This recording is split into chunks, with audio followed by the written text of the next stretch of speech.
तेरह लड़के बाद में खोले। हम लोग क्या करते हैं कि एक शब्द होता है से, एक शब्द होता है को, का के की, का के की को, ठीक है। और एक शब्द होते हैं में पर ऊपर, ठीक है भाई साहब। अब सुनो, से की तीन कंडीशंस होती हैं। बाई एक लगता है से के लिए, एक बाई फार लगता है से के लिए, और एक का लगता है फ्रॉम लगता है, F O R M, F O R नहीं sorry F R O M, from से, ठीक है भाई साहब। अब सुनिए, और यहाँ पर का के की को के लिए सिर्फ कहाँ का प्रयोग होता है, ऑफ का प्रयोग होता है। में के लिए होता है इन, पर के लिए होता है ऑन, ऊपर के लिए होता है अपॉन। यहाँ पर द लगा दीजिए सबके साथ, on the, in the, on the, upon the. और सुनिए, पर के लिए एक शब्द और प्रयोग होता है एट द, ठीक है भाई। अब सुनिए, हम लोग यहाँ पर देखो टेंस पढ़ रहे हैं, प्रेजेंट इंडेफिनिट टेंस। और प्रेजेंट इंडेफिनिट टेंस में हर टेंस के साथ इसी प्रकार, मतलब इस जितने भी वर्ड्स हैं इस सब टेंस के साथ और सब सेंटेंस में प्रयोग होते रहते हैं। अब जैसे कि मैंने एग्जाम्पल लिया था एक अभी इसके पहले, उसी प्रकार का एग्जाम्पल एक और लेता हूँ। मैं सॉरी तुम, कौन तुम बस से, तुम बस से कानपुर पढ़ने जाते हो, ठीक है भाई साहब। एक एग्जाम्पल ले लेते हैं, और एक एग्जाम्पल लेते हैं।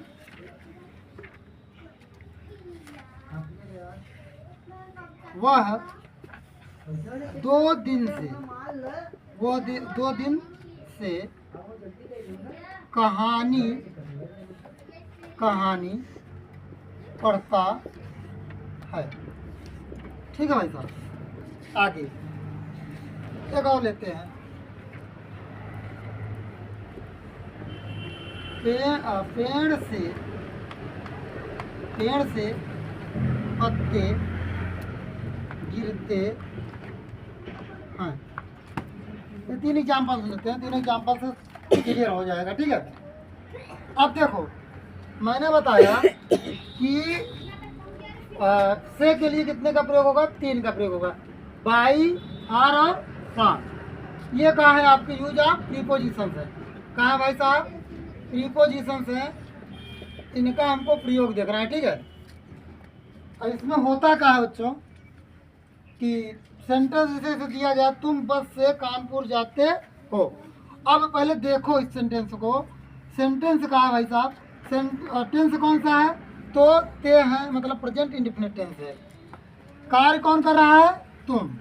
अब सुनो, अब यहाँ पर देखो, बाई का मतलब होता है से, फार का मतलब भी होता है से, और फ्रॉम का मतलब भी होता है से। बाई का प्रयोग तब करते हैं जब किसी से कोई चीज़ जुड़ता है, किसी से कोई चीज़ जुड़ता है, या किसी के द्वारा या किसी के माध्यम से का होता है कार्य संपन्न होता है। तो यहाँ पर जो तुम व्यक्ति है वो क्या कर, किससे कर रहा है यात्रा, बस से कर रहा है। अब देखो फार्मूला आपको पता है, और यहाँ फार का मतलब होता है टाइम, किसको डोनेट करता है, टाइम को। और फ्रॉम का मतलब होता है किसी से कोई अलग होता है, किसी से कोई अलग होता है। जब कोई किसी से अलग होता है तो फ्रॉम का प्रयोग करते हैं। जब कोई किसी के द्वारा या जुड़ता है तो हम कहाँ का प्रयोग करते हैं, बाई का प्रयोग करते हैं। जब हम समय सूचक शब्द की बात करते हैं तो फार का प्रयोग करते हैं। तीनों सेंटेंस लिखे हुए हैं, यहाँ पर बाई, यहाँ पर फार और यहाँ पर फ्रॉम का प्रयोग किया जाएगा। और ये जितने भी आए हैं, बस से, 2 दिन से और पेड़ से, ये सब का है अन्य शब्द हैं। और सुनिए, अब जैसे कि इसका हम ट्रांसलेशन करते हैं तो ट्रांसलेशन करते समय प्रेजेंट इंडेफिनिट टेंस का रूल लगाते हैं। तो प्रेजेंट इंडेफिनिट टेंस का रूल कहता है तीनों सेंटेंस जो दिए गए हैं आपको, ये आपके कहाँ का है, अफर्मेटिव का है। कहाँ का है, अफर्मेटिव का है। अफर्मेटिव का है ना भाई। अब अफर्मेटिव का है, अफर्मेटिव सेंटेंस में जो रूल्स होते हैं, मैंने रूल क्या बताया है कि पहला नियम होता है इसमें कि इसमें हेल्पिंग वर्ब का प्रयोग नहीं किया जाता है। किसमें, अफर्मेटिव सेंटेंस में, बल्कि इसके स्थान पर मेन वर्ब में, किसमें, मेन वर्ब में यस या फिर ईएस का प्रयोग करते हैं। ठीक है। और भाई साहब यस या यस लगाने का जो नियम था हम बताए थे कि जब किसी मुख्य क्रिया के अंत में, और सुनो कंडीशन होती है। कंडीशन क्या होती है पहली कि कर्ता किस में होना चाहिए, एक वचन में होना चाहिए। किस में होना चाहिए, एक वचन में।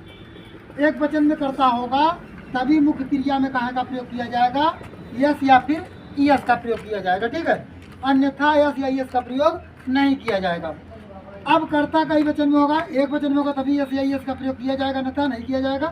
अब इसमें का ट्रांसलेशन जब करेंगे हम इसका, तो इसमें कुछ मुख्य क्रिया के जो शब्द होते हैं, जो मुख्य क्रिया होती है, जो मुख्य क्रियाएँ होती है, उनके अंत में क्या आने चाहिए, या तो यस आएगा, या तो डबल यस आएगा, या तो यस एच आएगा, या तो सी एच आएगा, या तो एक्स आएगा, या तो ओ आएगा, या तो जेड आएगा।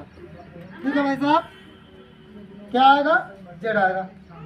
अब इसका ट्रांसलेशन जब ये मुख्य क्रिया में आएंगे और कर्ता के वचन में होगा, एक वचन में होगा तो क्या लगा देंगे, ईएस लगा देंगे।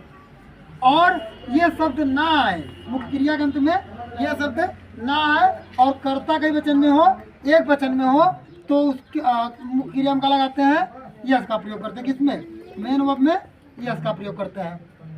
और ये तो हो गई इसमें। अब बहुवचन कर्ता के साथ आपको पता होगा, किसमें, बहुवचन कर्ता के साथ यस या फिर ईएस का प्रयोग नहीं किया जाता है प्रेजेंट इंडिपेंडेंस के अफर्मेटिव सेंटेंस में। उसके बाद कुछ नियम और थे। नेक्स्ट नियम था कि प्रेजेंट इंडिपेंडेंस के नेगेटिव तथा इंट्रोगेटिव सेंटेंस में डू या फिर डज, नेगेटिव तथा इंट्रोगेटिव सेंटेंस में सहायक क्रिया के रूप में डू या फिर डज का प्रयोग किया जाता है। ठीक है भाई साहब। और मुख्य क्रिया की कौन सी अवस्था होती है, पहली अवस्था होती है। ठीक है भाई साहब, मुख्य क्रिया कौन सी अवस्था होती है, पहली अवस्था। पूरे प्रेजेंट इंडिपेंडेंस के पूरे सेंटेंस में मुख्य क्रिया कौन सी अवस्था प्रयोग होगी, पहली अवस्था प्रयोग होगी। ठीक है भाई। अब इसको ट्रांसलेट करने का जो सिस्टम होता है, अब तो हम इसको पता कर लिए। अब निगेटिव तथा इंट्रोगेटिव सेंटेंस में सहायक क्रिया क्या लगेगी, डू या फिर डज, डू या फिर डज। इसमें निगेटिव तथा इंट्रोगेटिव, निगेटिव तथा इंट्रोगेटिव। ठीक है भाई। अब निगेटिव तथा इंट्रोगेटिव सेंटेंस में सहायक क्रिया का होगी, डू या फिर डज होगी। अब इसको ट्रांसलेशन करते हैं हम लोग। अब कार्य कौन करने वाला है इसमें, तुम, तो तुमको क्या लिखेंगे, यू। अब बताओ यू जो है बहुवचन है कि एक वचन है, बहुवचन है। अब बहुवचन कर्ता के साथ यस या यस का प्रयोग नहीं होता है, मैंने अभी बताया आपको, यस या यस का प्रयोग नहीं होता है, मैंने बताया। अब मुख्य क्रिया का है पढ़ना, क्या है, पढ़ना, तो क्या लिखेंगे, रीड, READ। अब भाई बहुवचन कर्ता के साथ यस या यस का प्रयोग नहीं होता है, तो यू रीड टू, कहाँ पढ़ते हो भाई, कानपुर, तो Kanpur, you read to Kanpur. अब बताओ, इतना हो गया। अब जो बस से आया है ये क्या है आपका, अदर वर्ड है, जो अन्य शब्द है, तो इसको हम लास्ट में क्या लिखेंगे, बाई बस। ठीक है भाई साहब, समझ में आया, आ गया होगा। अगला नेक्स्ट क्या होता है कि दो दिन से कहानी पढ़ता है। ता है मतलब प्रेजेंट इंडिफिनिट है, ता है मतलब प्रेजेंट इंडिफिनिट है। अनुवाद करना है, वह का ही, पढ़ना का रीड, ही रीड। भाई हो गया। अब लेकिन कर्ता कई वचन में है, एक वचन में है, अब इसके अंत में तो ये शब्द तो आया नहीं है, आया का नहीं आया, तो क्या लगा देंगे, यस। ही रीड्स किसको, to story, he reads to story. कई दिन से, 2 दिन से, तो क्या लगाएंगे, फॉर 2 डेज। समझ में आया भाई साहब। अब आगे, पेड़ से पत्ते गिरते हैं। अब बताओ पेड़ करता होगा कि पत्ते करता होगा, पेड़ करता होगा, कार्य कौन कर रहा है, गिरने का, पत्ते कर रहे हैं, तो क्या लिखेंगे, द लीव्स, क्या लिखेंगे, the leaves. LEAVES, the leaves. Leaves means का होता है पत्तियाँ होती हैं, तो लीव्स मीन्स मतलब पत्ते, बहुत सारे पत्तियाँ हैं, पत्ते, ठीक है, द लीव्स। उसके बाद क्या करना है कि मेन वर्ब का है गिरना। तो यहाँ देखो, जब कोई चीज़ ऊपर से गिरती है तो इसके लिए यहाँ पर प्रयोग होता है फॉल या फिर डबल एल, फॉल। तो the leaves fall, the leaves fall किससे गिरते हैं? पेड़ से, from tree, FROM, from tree. समझ में आया भाई साहब? ये तो अफर्मेटिव का था। कहाँ का था? अफर्मेटिव। अब थोड़ा सा हम लोग देखते हैं, अब इसमें कोई कंफ्यूजन किसी को तो नहीं है। अब इसे थोड़ा सा को के दिखा देते हैं। एग्जाम्पल को का ले लेते हैं, एग्जाम्पल नेट लेते हैं, एग्जाम्पल को लेते हैं। कोई एग्जाम्पल आप बोलेंगे इसमें को आए?